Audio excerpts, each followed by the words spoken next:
दोस्तों, आज आपको हम दाल रोटी नौकरी लगाने की बात नहीं कर रहे, हम सफलता की बात कर रहे हैं। आपको सफलता हासिल करने की बात कर रहे हैं, सक्सेसफुल बनने की बात कर रहे हैं। इस दुनिया में विरले लोग होते हैं जिनको सफलता मिलती है और विरले लोग होते हैं जिनको सफलता दिलाने में कोई व्यक्ति मदद करता है। यहां तो हर व्यक्ति आपको घर में घुस के मदद करता है आपको सफल बनाने के लिए। ऐसे बिजनेस में आपने जाने अनजाने में कदम रख दिया है दोस्तों। लेकिन साथ में एक बात जरूर बताना चाहूंगा कि एक बात ध्यान रखिएगा, जो अपलाइन बताए उस बात को मानना।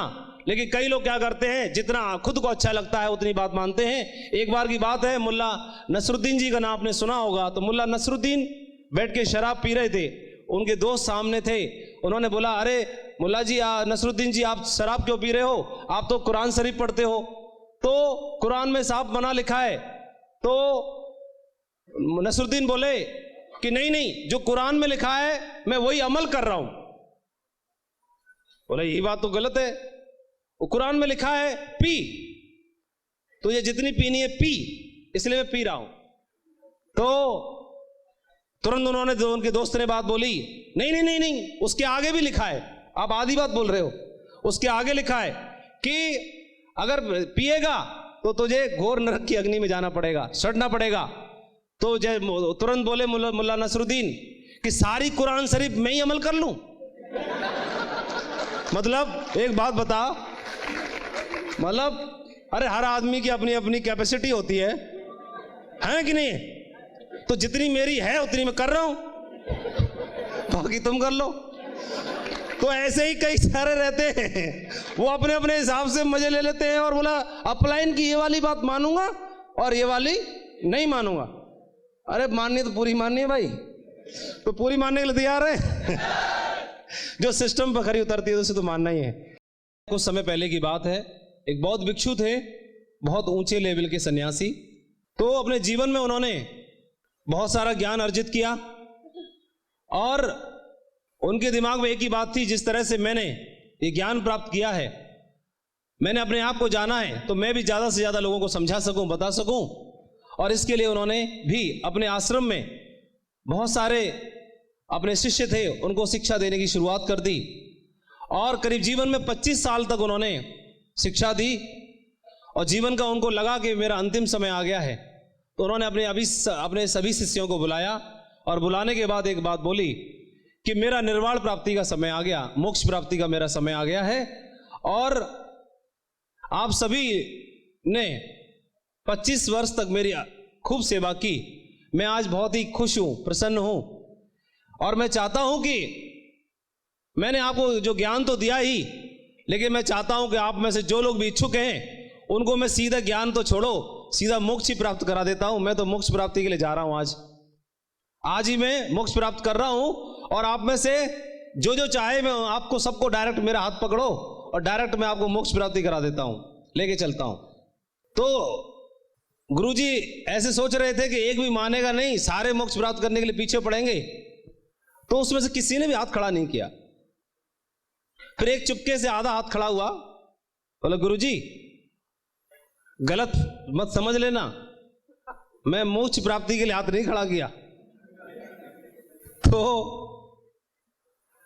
मैं मंत्र के लिए हाथ खड़ा किया, मंत्र दे दो।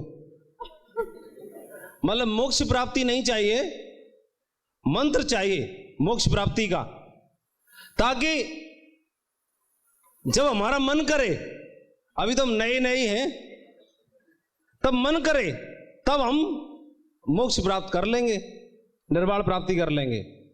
मंत्र चाहिए, डायरेक्ट विधि नहीं चाहिए, डायरेक्ट मत कराओ। और ऐसा ही कुछ हमारे बिजनेस में भी है।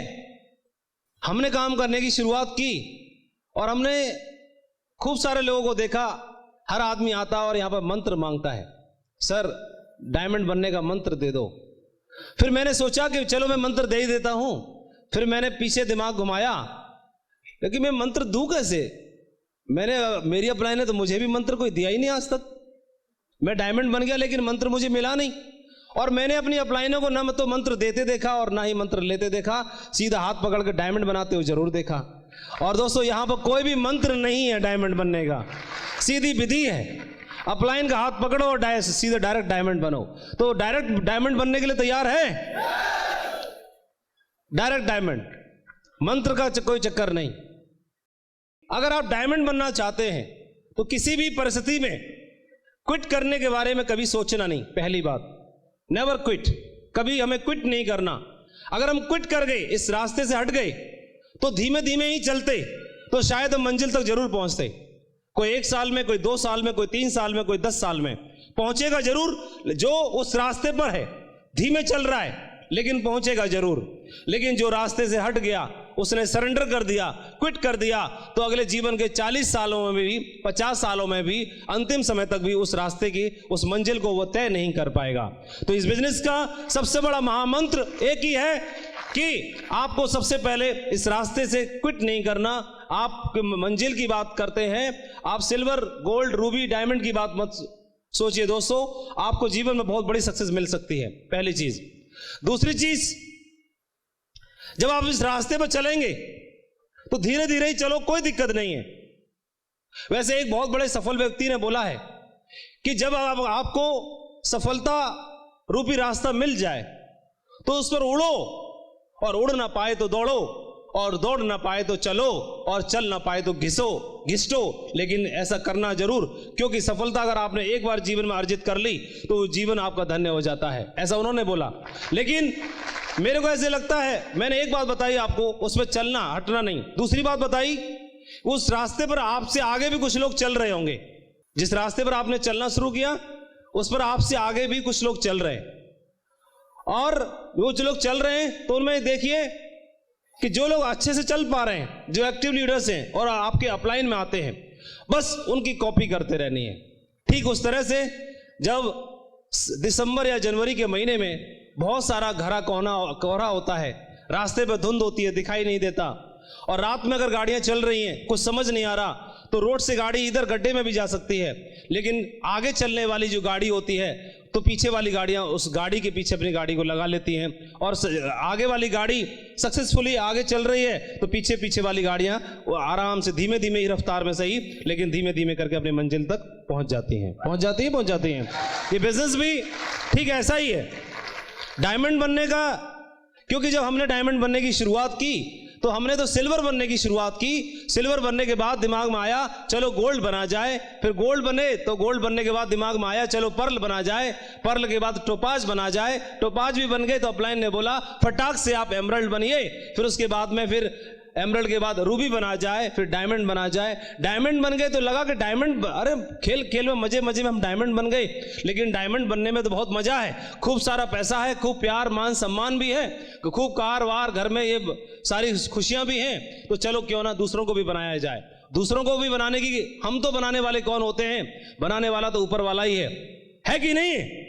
लेकिन एक बात और साथ में है कि डायरेक्ट बनाने के लिए कभी नहीं आता, किसी न किसी को माध्यम बनाता है। और दोस्तों यहां पर माध्यम आपका अपलाइन ही है, जो भगवान ने आपको डायमंड बनाने के लिए भेजा है, जो आपको घर में घुस के आपको डायमंड बनाएगा, घर में घुस के आपको डायमंड बनाएगा। सिर्फ उस पर विश्वास करने की जरूरत है। लेकिन अगर हमने लेकिन किंतु परंतु अगर मगर लगाया, लेकिन किंतु अगर मगर लगा तो सकते हैं, क्योंकि कमियां हर एक में है। हमारा जो अपलाइन है उसके अंदर भी बहुत सारी कमियां हैं, खूब सारी कमियां हैं हमारे अपलाइन के अंदर, लेकिन उसके अंदर अच्छाई भी एक इतनी बड़ी अच्छाई है, वो सारी कमियों पर भारी पड़ सकती है कि वो हमारा अपलाइन है और वो सक्सेसफुल है। ये सबसे बड़ी अच्छाई है जो सारी कमियों को ढक देती है।